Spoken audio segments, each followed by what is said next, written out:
Националната дирекција против корупција е оформена со специјален закон пред 10 години. Во 2014 година Европската унија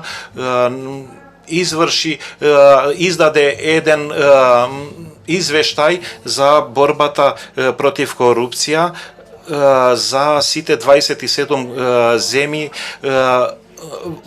членови во Европска унија и нашата агенција беше поставена на едно повисоко ниво отколку другите земји за резултатите добиени. Ќе кажувам неколку резултати што се добиени во 2015 година. Имаме 1250 обвинети лица за средна и висок степен на корупција. Исто така можам да ви кажам дека ќе ви кажам што значат нивоата на средна или висок степен на корупција. Исто така имаме и 83 правни субјекти обвинети за корупција, бидејќи во легислацијата, романската легислација се вклучени и правните субјекти за извршување на такви кривични дела. Во тие резултати можеме да ги вброиме еден премиер кој е 5 министри, 16 пратеници, 5 сенатори, 97 градоначалници и заменици градоначалници, 15 председатели и заменици председатели на општински совети и 32 директори на национални компании. Сите тие лица представуваат главни личности во овие сите наши досија.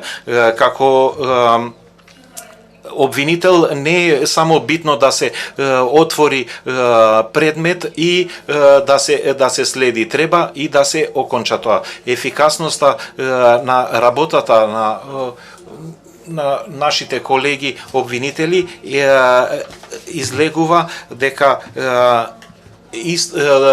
минатата година имавме 1250 лица испратени пред лицето на правда, од кои 970 имаме обвинети и осудени.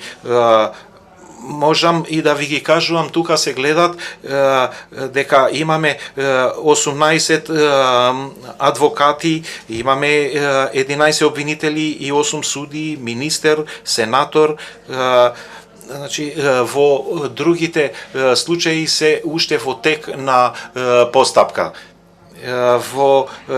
Само во една година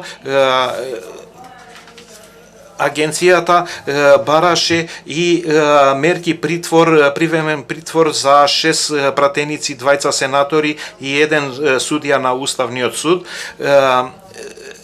Секако треба да го кажам дека во Романија овие лица не смеат да бидат притворени без дозвола од страна на Сенатот или на парламентот. Исто така, тие лица не смеат да бидат под истрага без дозвола на парламентот или Сенатот. Значи, исто така, со тие одобренија ние добивме притвор за еден премиер, еден министер и 3 претходни министри. Ви кажам можда и податоци од последните 2 години, каде нашата дирекција за борба против корупција имаме и 21 лице од парламентот и сенаторот Значи, имаме поднесено барање за 20 лица пред парламентот за подигање на имунитетот. Ова представува независност на институцијата која ја представувам. Можам да ви кажам дека овие лица има и функции во политички партии, Значи не постојат пратеници само од една партија. Зборувам за сите партии што се моментално во романското собрание, со романскиот парламент. Можам да кажам дека беа сите лица што беа инволвирани во овие предмети се им е поднесено начинот на работа на нашите обвинители е за преземање на овие штети. Во текот на минатата година имаме побарано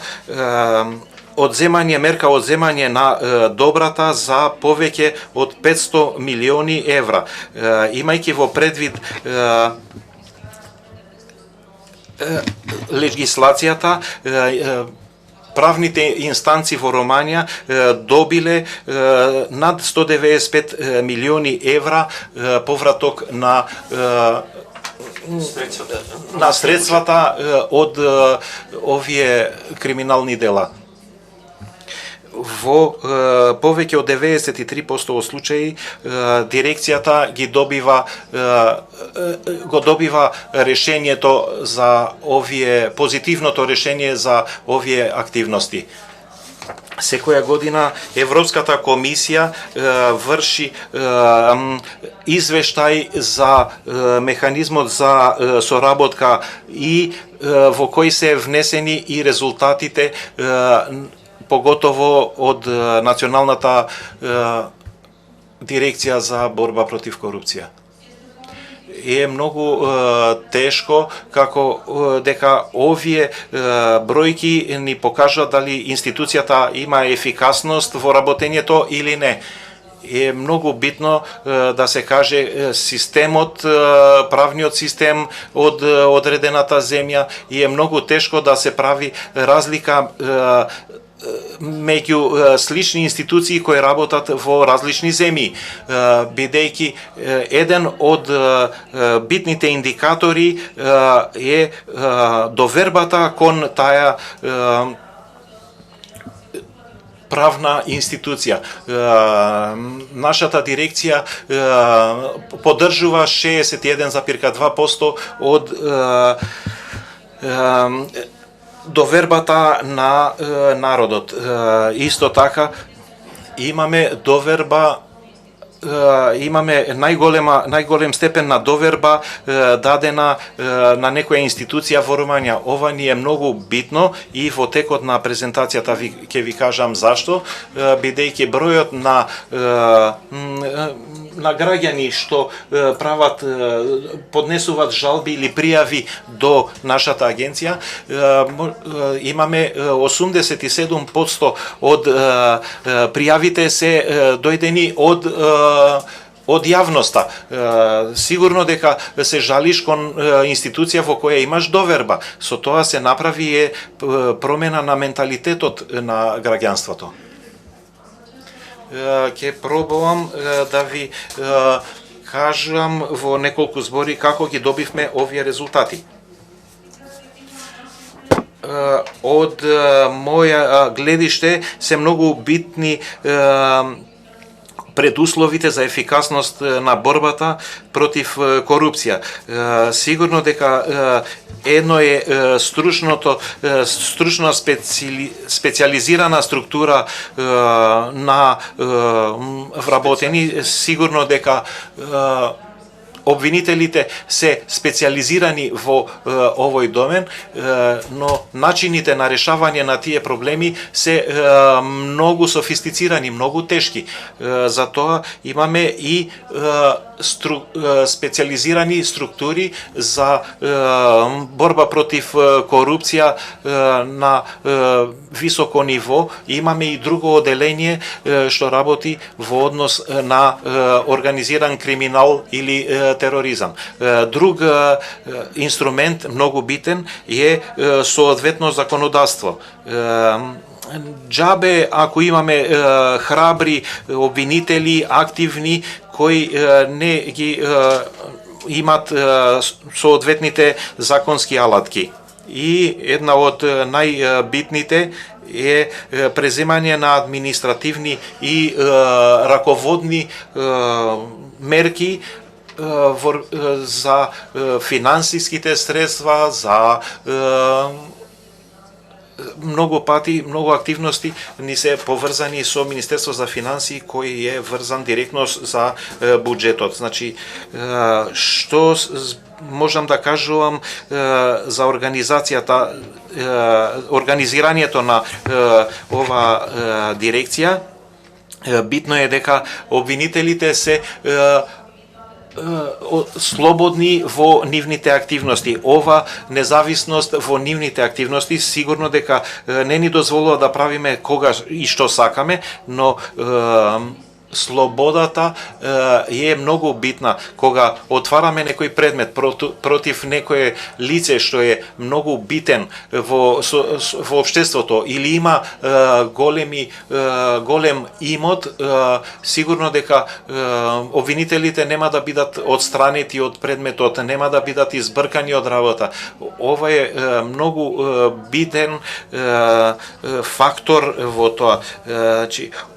Ние сме независни од другите институции, од правниот систем, поседуваме еден посебен буџет и сме различни од другите организации, организационо од обвинителите, од целата Романија. Имаме специализирани лица што се во сите домени, банкарство, финансии, царина, IT технологии. И исто така имаме и собствена полиција, судска полиција, кои не се под Министерството, ингеренциите под Министерството за внатрешни работи, кој може да представува политичко лице.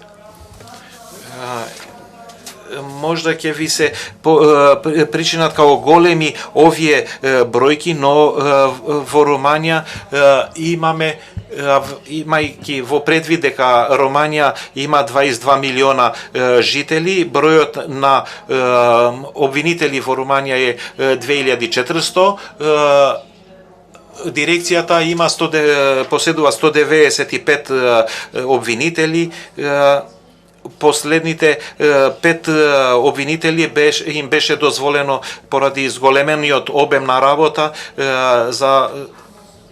значи имаме над 11.000 предмети кои беа обработени од 150 обвинители, имаме 70 експерти, имаме и персонал што ни помага, исто така и персонал во економијата што ни помага за работа со буџетот на значи буџетот што го имаме, што ги враќаме во буџетот се многу поголеми од нашите трошоци за вршење на овие претраги. Ние работиме со сите кривични дела што се врзани за корупција и исто имаме и кривични дела против финансирањето, финансиските интереси на Европската Унија. Значи, треба секогаш да земеме во предвид дека сме членови во Европската Унија. Надлежностите со оглед на сторените дела, овие се надлежностите кои ни се согласно на легислацијата. Законот кажува директно кога сме во можност да отвараме предмет и кој предмет можеме да го обработуваме. Кога зборуваме за корупција, за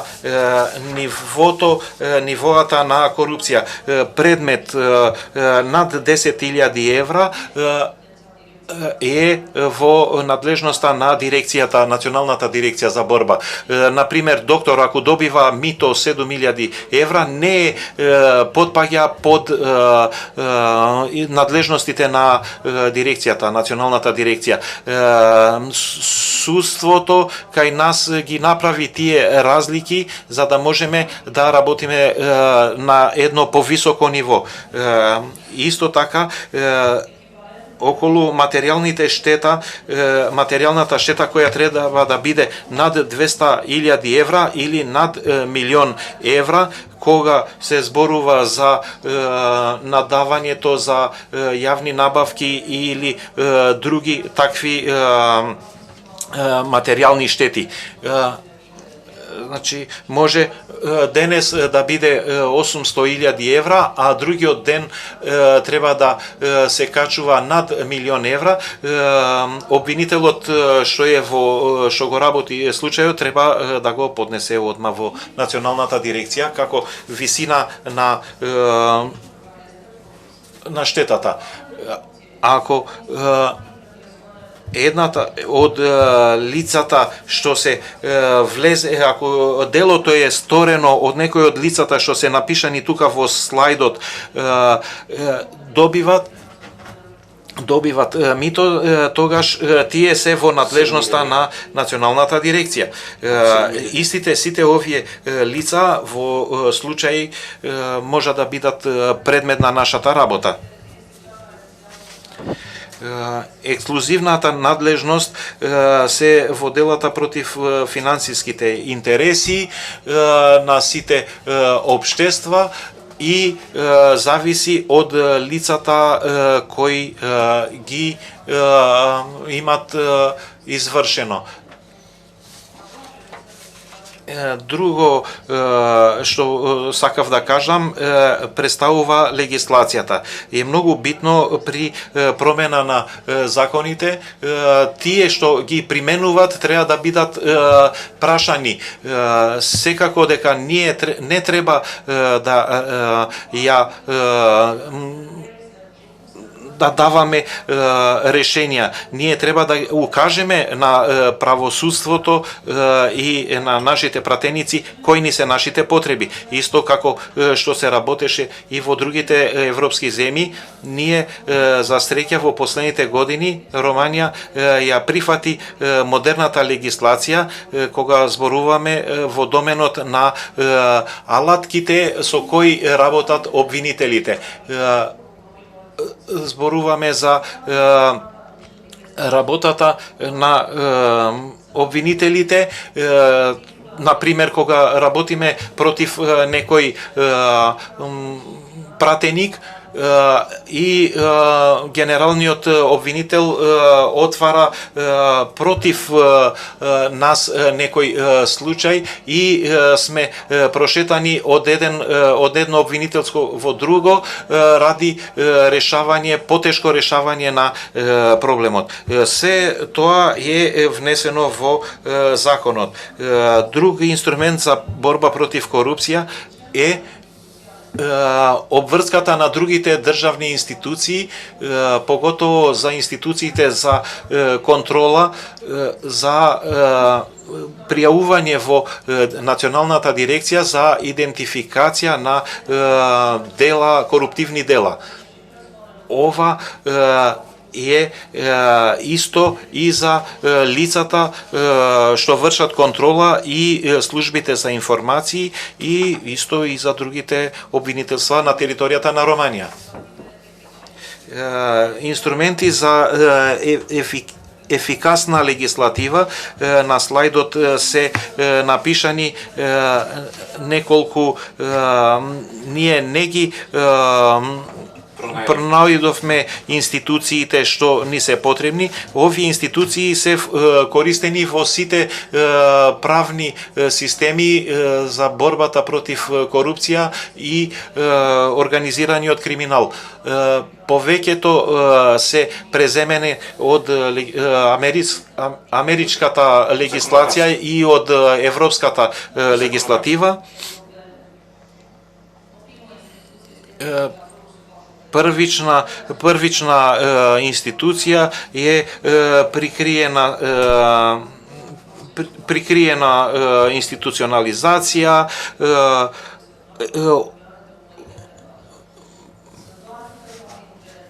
некои од овие процедури кои може да ги користат обвинителите. И сето тоа е во служба на борбата против корупција. Иако работиме во различни држави, сигурно дека сите овие случаи се слични. Секако дека било кој градоначалник што сака да даде некој од договорите на свој пријател, нема да го направи тоа јавно, но тие лица што ги стават парите на маса и кажува дека ово е твојот дел за да го добијам тој договор, сите тие активности и инструментите се многу битни за откривање на овие коруптивни дела. Други инструменти преземени од меѓународната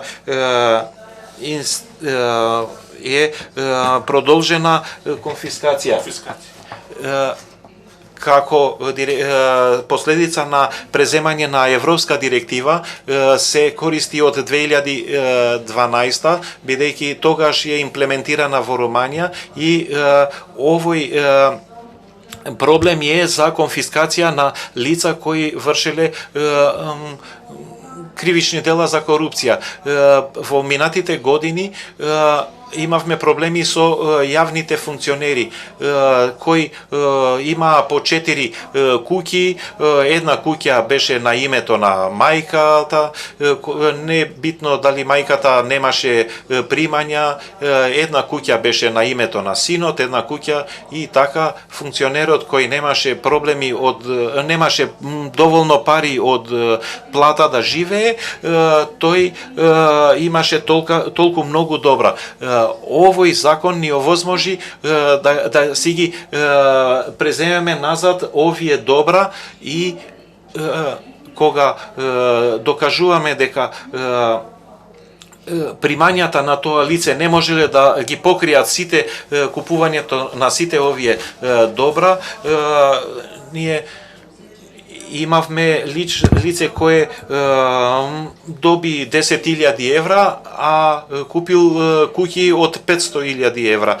Значи, сигурно дека со легално добиените пари не можеше да си ги купи сите тие добра,